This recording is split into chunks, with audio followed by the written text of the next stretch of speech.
Definitions of bilingualism. As you would know, bilingualism does not have a single definition.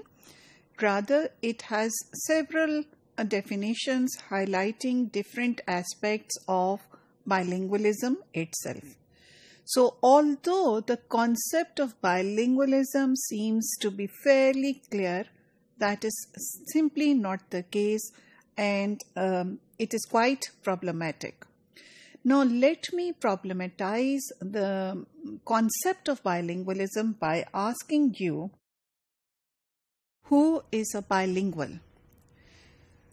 Is bilingual a person who is able to speak more than one language with native-like proficiency? So when I say native-like proficiency, that would mean that almost always the second language is also introduced at the time of the first language, and the grip the person has over the second language is as good a grip a person has on the first language. Not only that, the accent, the choice of words is almost similar to somebody who is a native speaker.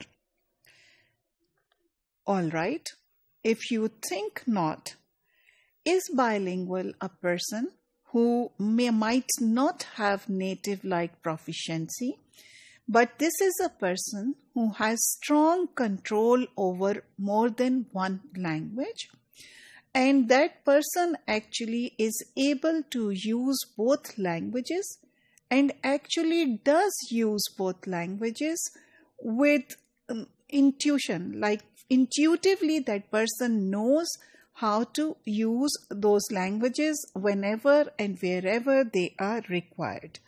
So this is Bloomfield, who would say certainly that person is a bilingual. All right.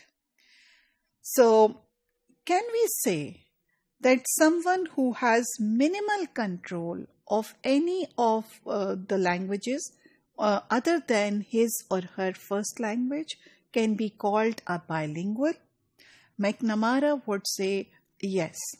So that would mean in our context that although you would know how to speak in Punjabi, and even if you do not know how to read Punjabi or how to write Punjabi, you can still say, I know the language, and you can actually still say that you are a bilingual who knows language A and who knows also his or her first language.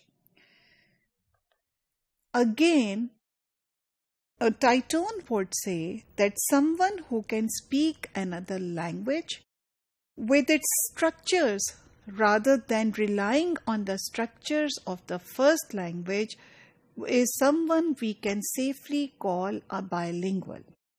Now, what does that mean? Let me give you an example. For instance, if in Urdu you say, कल मैं आपके घर आऊँगा या आऊँगी. In English you say, tomorrow I will come to your house, and will be a transfer of structures of Urdu into English.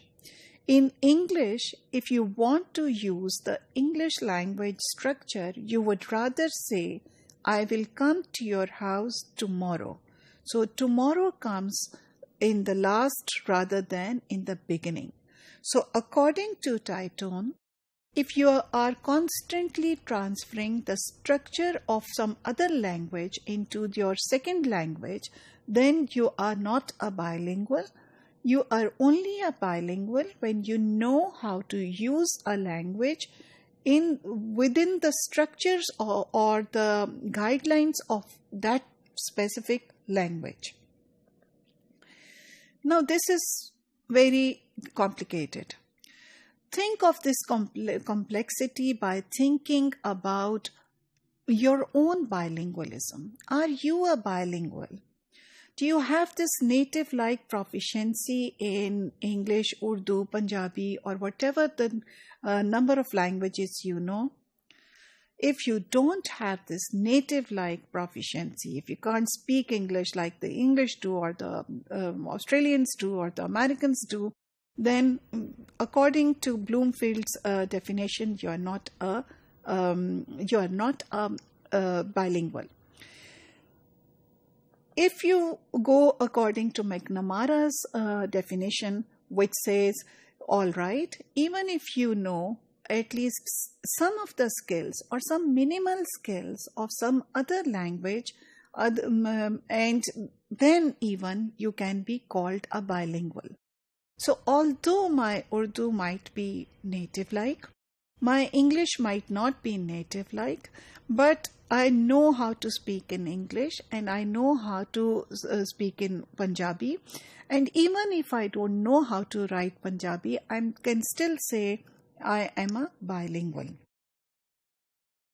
And similarly, the other question that we talked about also relates to the transfer of structures.